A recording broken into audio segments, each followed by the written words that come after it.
Hey folks, this is Vince with Ads Gaming Addiction, and today we're going to check out the Harbor expansion for the core game Machi Koro. Because this is an expansion, you will need the core game in order to make use of the expansion. So what does the expansion do? Well, in a nutshell, it introduces a new 5th player, so you can actually play with 5 players now. The core game only supports up to 4 players, but with this you can play with 5. There are new establishment cards and landmark cards for players to try out. Players will have to build 6 as opposed to 4. And there's also a new $20 token piece, which will help players keep track of their money as they accumulate more and more. So without further ado, let's just quickly take a look at some of the components and highlight some of the rule changes. Alright, so here are the components in a nutshell. This is the box that it came in. And before you ask the question, yes, the components in this particular box will fit inside the core game. The box itself will not fit inside the core game, but as you can see, the core game actually came with some extra slots here. So you can put the $20 pieces in the bag like I've done here, and you can put the extra cards along with the other cards that came with the core game. So you won't need this box anymore. You can store it, whatever the case is. Everything that came in this will fit inside the core set. Okay, so as far as the new cards are concerned, the top row here are your new landmark cards. Now, like I said, players are going to have to build 6 landmarks now in order to win the game, as opposed to 4. But you're seeing 3 landmark cards here. And you're probably wondering, if you're a Machi Koro veteran, well, the core set already has 4, plus these 3, that's 7. So what's the deal? Well, players will automatically get the City Hall at the beginning of the game. It'll be constructed for them. They do not have to build it. And the City Hall basically states immediately before buying establishments, if you have 0 coins, get 1 from the bank. So players will start with this landmark automatically. They'll have to construct the airport, the harbor, and the other 4 landmarks that came in the core set. The airport's ability, it's worth 30, so this is probably the last landmark that players will build, but if you manage to get this done first, it has a pretty powerful ability. If you build nothing on your turn, you get 10 coins from the bank. So there's a little bit of strategy there. You can try and make this the first or possibly second or third thing that you build, and then hopefully use this ability throughout the game, or you can just go the standard way, buying the cheapest to the most expensive. The airport is the most expensive in the game, so in a lot of cases players may end up buying this last and the ability won't matter. But, you know, players could shoot for this if they want to. The harbor is the other one. If the dice total is 10 or more, you may add 2 to the total on your turn only. Alright, so as far as your establishments down here, there's an entire deck. I don't know if I'm going to get through them all. These cards to the right of this deck here, these are your major establishments. Players can only have 1 in their possession throughout the entire game of that particular type. So only 1 stadium, for example. You can't have like 4 stadiums. So this deck of establishments here, you've got the sushi bar. If you have a harbor, you get 3 coins from the player who rolled the dice. You've got a flower orchard here. Get 1 coin from the bank on anyone's turn. Flower shop. Get 1 coin from the bank for each flower orchard you own on your turn only. You've got the hamburger stand. Get 1 coin from the player who rolled the dice. Mackerel boat. If you have a harbor, get 3 coins from the bank on anyone's turn.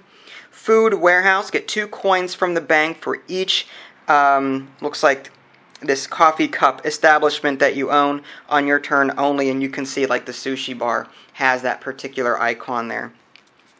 And there's also this tuna boat. On anyone's turn, the current player rolls 2 dice. If you have a harbor, you get as many coins as the dice total. So a lot of new cards to take a look at here. And you've also got, again, these major establishments. You've got the stadium. Get 2 coins from all players on your turn only.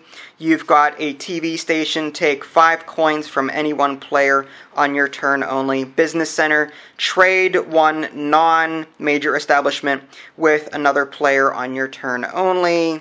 We've got a publisher here, get 1 coin from each player for each coffee cup and bread establishment they have on your turn only. Again, I don't know the official names for those icons. I'm just naming the icons. The tax office is pretty good.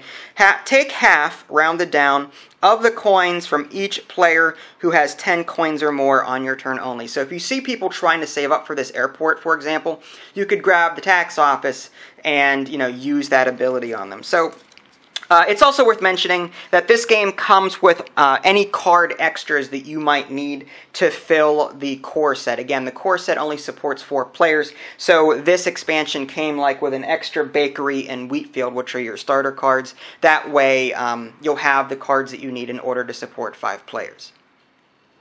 Okay, so I've already covered how to play the game in my review of Machi Koro and my video tutorial. So rather than explain how to play the game again, I just want to cover a quick rule change that is pretty significant in my opinion. So at the beginning of the game, during game setup, what you're going to want to do is take all of the non-starter establishment cards. There are some starter cards here, like the bakery. They have the yellow backs on them, same with the wheat field. You're going to want to put those aside. Of course, players will get these at the beginning of the game. But you're going to want to take all non-starter establishments and go ahead and mix them all up, shuffle them all up into one giant deck. In the original Machi Koro games, and in games like Dominion, you've got a static supply. While this expansion does away with that static supply. No longer do you have all of the supply available to you at any one time. Instead, you're going to shuffle all of these up, and then you're going to draw 10 cards, or try to create 10 piles here of unique establishments. If you happen to draw a card that matches any ones that you've drawn so far, you simply place that card on top of the existing pile.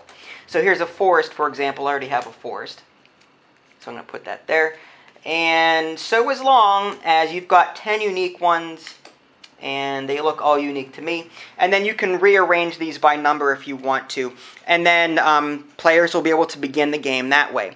At any point during the game, should one of these piles go empty, via purchases or whatever the case may be, you simply draw from the deck and follow the same procedure. If it's already in existence somewhere, then you simply put that card on top of the existing pile. If not, then you just fill the gap and you continue playing.